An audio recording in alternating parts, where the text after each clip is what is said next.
Hello to all your comic book readers out there, Mike from Frontline here, and welcome to my comic review of DC Comics from Rebirth.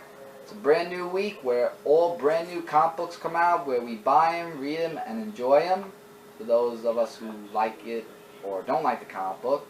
And speaking of this new comic book that came out today, I'll be reviewing digitally Deathstroke, issue number 6.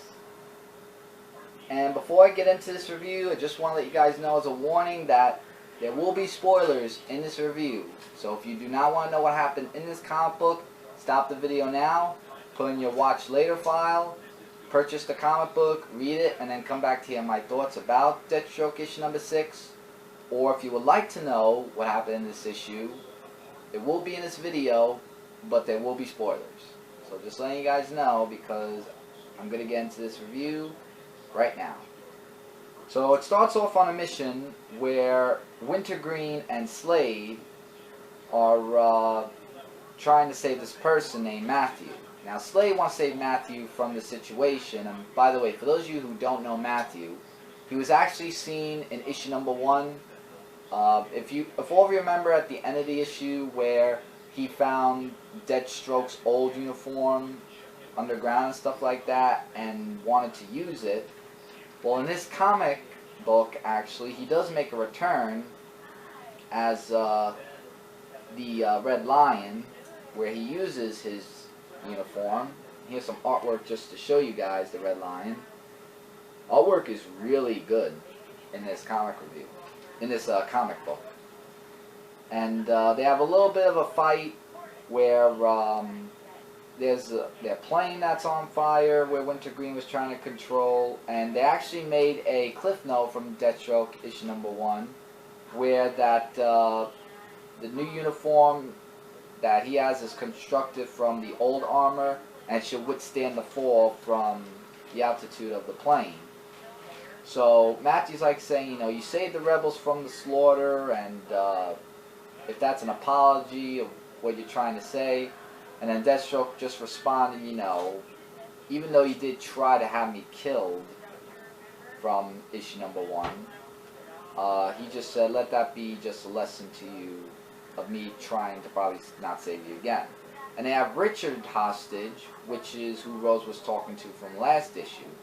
Speaking of Rose, she's actually in a therapy session with this woman named Athenian, I don't know how you say her name, of saying, like, you know, Slade, you know, are you sure they really loved you, and yada yada yada, kind of like a soap opera I was watching in that moment.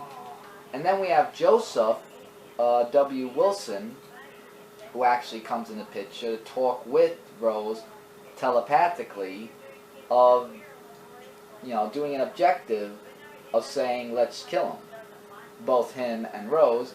And then when Mr. Escherwood came in the picture, who was the tech guy of all that stuff, who was wondering if the transmitter was working, was saying that he had to deal with Rose of what they were talking about.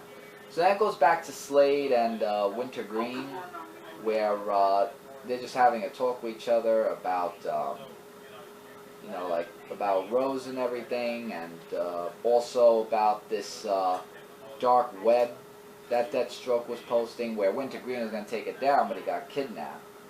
So then we have Red Lion, who's actually talking with Richard, of him saying, you know, that there's like, you know, Deathstroke has killed dozens of people, and we share like the same thing and everything, and even though he hates Deathstroke, what he does, there's still a love bond that he has with Rose. So there's a little bit of a twist there.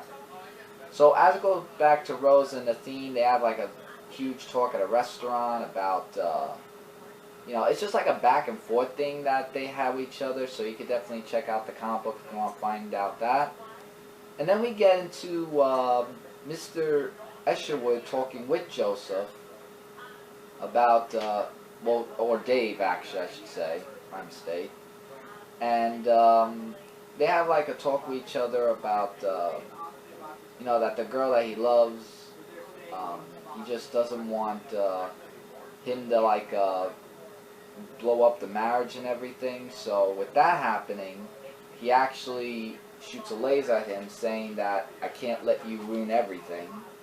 So Joseph, we learned this issue, has powers of using lasers from his eyes. And then let's just say that things don't look good for Dave or Mr. Escherwood for that. And that's to be continued next time. Next issue, the Assassin and the Superman. So first we have Batman in this. Now it looks like we're going to have Superman. That's going to actually be something I'll be interested in looking into. But, I mean, there was a lot of stuff in this comic book. Like, it was a little bit all over the place, but not in a bad way. Like, it was kind of setting in motion a little bit. But all in all, a good issue. Rating I would give for this, I would say 4 out of 5 stars. There was great artwork and a pretty good story. And like I said, I'm looking forward to seeing Superman, from what it says here, appear in the next issue. And hopefully it'll be for the whole issue and not just a little bit like they did for Batman that led into the next issue after that. But we'll see what happens when the next Deathstroke issue comes out, where I will read that and review it right here on Comic Frontline. So with all that, everyone, that is my comic review of Deathstroke issue number 6. Before I go, do not forget to check out sources of ComicFrontline.com, Zone4Podcast.com, and our YouTube gaming channel, Frontline Gaming Zone. We are your number one source for comic and game related news, views, and a whole bunch more. Click that subscribe button to Comic Frontline, where we have videos posted for you guys daily. And in the comment section, leave your thoughts, likes, dislikes, or any questions you have on Deathstroke issue number 6. Let me know, and I'll try to get back to you guys as soon as I can.